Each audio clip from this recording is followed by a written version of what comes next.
Today, we will tell you one of the most mysterious and terrifying crimes in German history. The story of an entire family found murdered inside their remote farmhouse, with no trace of the killer or any clear motive for the crime. But what happened afterward was even more horrifying. Footsteps were heard coming from the ceiling, faceless ghosts appeared, and secrets were uncovered years later, including a child's skull buried underground. It seemed as if the earth itself had tried to hide the truth. Was it a murder, or was it a curse that still haunts anyone who approaches the farm? Prepare yourself to plunge into the depths of darkness and discover the story of the Gruner farmhouse, a crime that remains unsolved to this day. April 2nd, 1922, was not an ordinary morning in the German village of Hinterkaifeck. A thick fog, unusual even for that region, crept along the ground like wandering spirits, searching for something lost. An eerie silence enveloped the surrounding farms, as though the land itself was holding its breath, anticipating something ominous. People in the village had noticed something troubling. Andreas Gruner, his wife Kazelia, their daughter Victoria, and two young grandchildren hadn't been seen for days. No one went to market, and none of the children attended school, an unthinkable occurrence. Rumors spread. Perhaps they had fallen ill or gone away to visit relatives. Yet something in the air suggested otherwise, something heavy, as if death itself hovered over their isolated wooden home. On a cloudy evening, their neighbor Lorenz decided to go to the farm himself to check on them. The ground was muddy and the air was saturated with the scent of something old and decaying. As he approached the house, he noticed the animals in the stable were hungry and agitated, as if they hadn't seen anyone in days. A single crow sat on the roof cawing ominously before suddenly flying off into the sky, as if fleeing from something. Lorenz stood at the front door, knocking repeatedly, but there was no answer. He reached for the handle, the door wasn't locked. He entered cautiously, every sense heightened. A deadly silence blanketed the place. No sound of children, no movement, no fire burning, just an inexplicable coldness. Then with heavy steps, he made his way to the barn. There lay the tragedy, 4 bodies covered in straw lying side by side. Some had crushed skulls and faces so disfigured they couldn't be described in words. The killer was no man, but a monster unleashed from hell. Lorenz fled screaming, barely able to believe what he had seen. But this was only the beginning. When the police arrived, they discovered the crime was stranger than anything human minds could imagine. Perhaps the most disturbing detail was that the killer didn't flee after committing the murders. He remained in the house for days, caring for the animals, eating food, and sleeping under the same roof where the corpses lay. When the police arrived at the Gruner farmhouse, night had begun to cast its heavy veil over the village. These officers were accustomed to seeing crime scenes, but what they witnessed inside that house was no ordinary crime.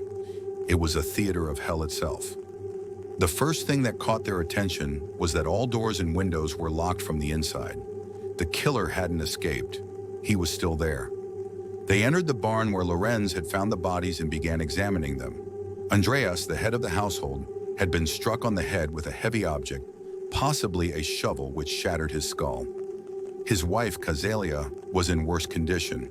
Her nose was broken, her mouth wide open, as if she had screamed until her last breath.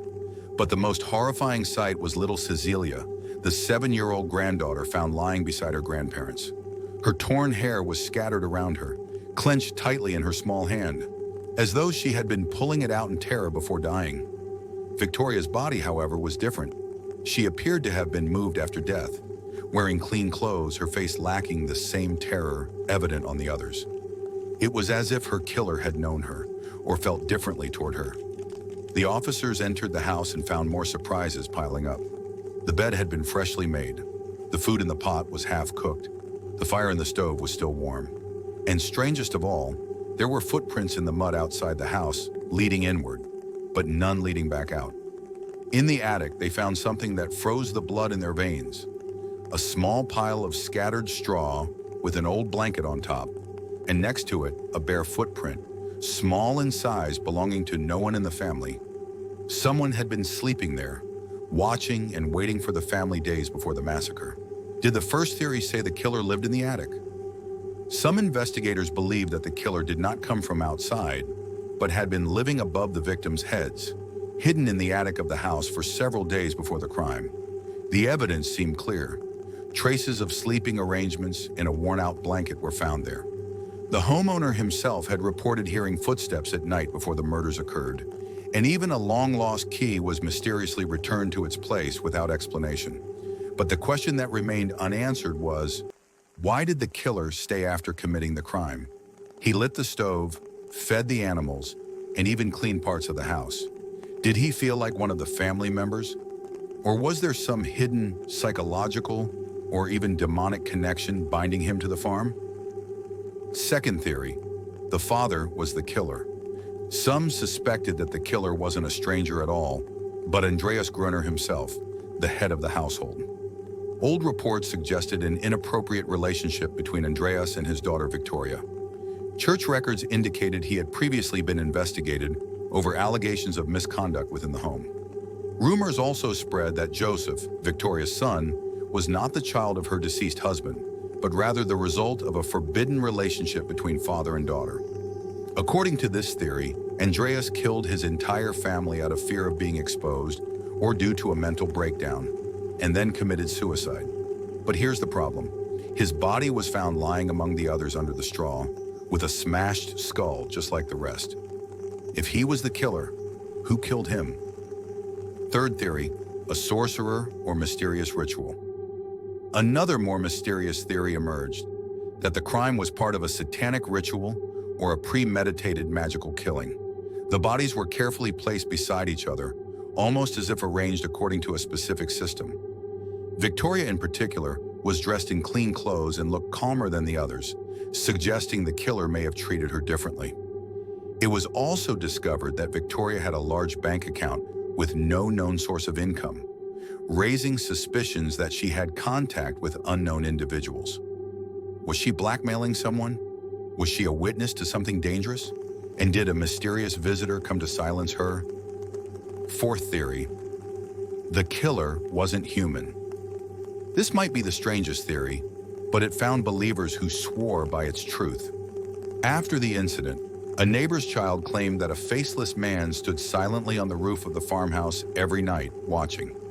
Others confirmed seeing a faint light coming from the windows late at night, even though the house was supposedly abandoned. Those who entered the house after the murders either went mad, died under strange circumstances, or changed forever. In the end, the questions remained unanswered, and the mystery surrounding the Gruner farmhouse still lingers today. It remains an abandoned house, but one where unseen eyes watch, unheard breaths linger, and secrets refuse to be spoken. Years passed, yet the farmhouse continued to stand alone, consumed slowly by wind, rust, and wild grass. No one dared buy it or even approach it. Among villagers, it became known as the House of Blood. But the story didn't end there. In 1935, more than 10 years after the murders, a local landowner decided to invest in the property. He wanted to turn the farmhouse into a grain storage facility after repairing the doors and sealing the windows. On the very first night after opening the storage shed, the night watchman vanished. They found him the next morning sitting in a corner, eyes wide open, whispering incomprehensible words.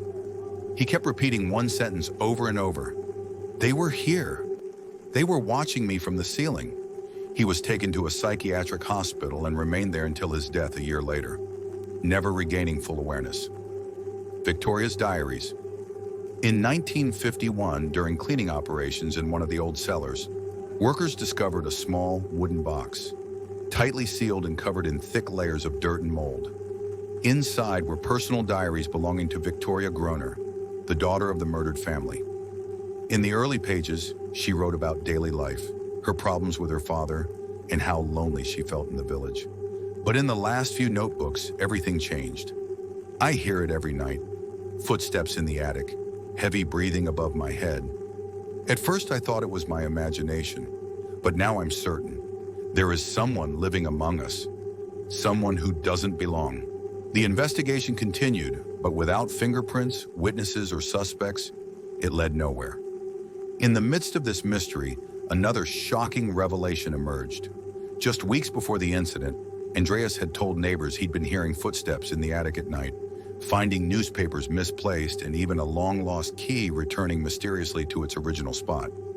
He had assumed it was forgetfulness or childish mischief, but now everything seemed like a warning of something far worse. After completing the initial investigation, the police had no choice but to temporarily close the case, waiting for new evidence. With time, the farmhouse became a forgotten place. No one dared approach it. Not even animals came near. It was as if the land itself had rejected this cursed place. Yet people never forgot what happened. Despite the fear, there were always those who dared. 3 youths from the village, driven by curiosity, decided to enter the farmhouse late at night, 2 weeks after the murders. They claimed they wanted to explore and take photos inside the abandoned house. They entered through the back door in the heavy silence. The walls themselves seemed to watch them. Everything was left exactly as the family had left it. Unmade furniture, spoiled food on the table, dried blood still staining the floor. But what fascinated them most was the attic, where investigators had discovered the strange traces of sleep. One of the boys, named Hans, climbed alone, while the other 2 waited below. Minutes passed, then they heard a scream echoing above them. They rushed upstairs and found Hans standing frozen in the corner, screaming and shaking, his face pale as though he had seen death itself. He couldn't speak but managed to say one sentence. "Someone is standing on the roof watching us, but he has no face." The 3 boys fled immediately. Since that night, Hans lost his mind. He stopped talking, spent his days staring into space, and insisted he could hear nightly footsteps following him everywhere. What truly terrified people, however, was what one villager said shortly after the incident. "I saw a faint light behind the house window every night, like a candle, and someone still alive lived there." Following that, reports of strange occurrences began to multiply. A woman swore she saw the shadow of a man standing behind the kitchen window at night. A man swore he heard the sound of a shovel striking the ground at dawn, coming from the stable. A neighbor's small child told his mother that the man with no eyes told him not to play near the house because he didn't want noise to disturb him. The farmhouse was never sold. It remained standing, slowly consumed by time, while villagers avoided even looking in its direction. To this day, people say that whoever enters does not come out the same. Months passed, and the case file was closed without reaching any conclusive resolution. Yet the people never forgot, and the village never calmed. The mystery continued to shroud the farmhouse like a thick veil of curses. In the absence of truth, theories multiplied, each opening a new gate to hell itself. Yousef began speaking to a man we couldn't see. He calls him the Silent One and says he's his new friend. "I can't sleep. There's something in the house. I told my father, but he hit me and told me to be quiet. But I saw the fear in his eyes. Even he knows there's something here. Something not of this world." Demolition attempt in the 1970s. In the 1970s, under pressure from villagers, authorities decided to completely demolish the farmhouse. On the day demolition was scheduled to begin, the machine suddenly malfunctioned. Then one of the trucks caught fire for no apparent reason. When workers tried to dig manually, they found something buried beneath the ground. A small human skull, wrapped in a damp, gray piece of cloth stained with dried blood. The demolition was immediately halted and the site was closed off once again. Since that day, the farm has been surrounded by a metal fence with a sign reading, "Trespassing forbidden for security reasons." But the truth is, they didn't close the place to protect us from it. They closed it to protect it from us.